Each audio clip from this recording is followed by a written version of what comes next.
வணக்கம் மக்களே, நாம் இன்றைக்கி பார்க்க போகிறது கருவேப்பிலை, புதினா, கொத்தமல்லி, ஊறுகாய் பார்க்க போகிறோங்க.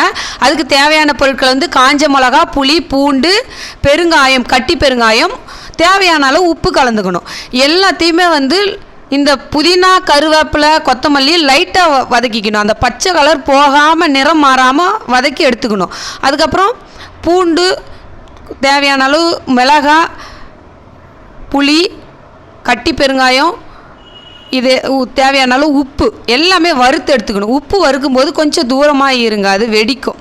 சரிங்களா? அதுக்கப்புறம் நல்லா அம்மியில் அரைச்சா இன்னும் சூப்பராக இருக்குங்க. நான் மிக்சியில் தான் அரைச்சேன்.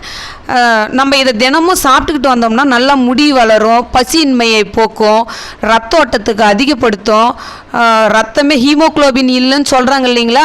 இதை தினமும் நம்ம உணவில் சேர்த்துக்கிட்டு வந்தோம்னா அவ்வளோ நல்லா இருக்குங்க. ரத்த ஓட்டம் அதிகப்படுத்தும். செம்ம அருமையாக இருக்குங்க. சூப்பருங்க. நீங்களும் செய்யுங்க, சாப்பிடுங்க.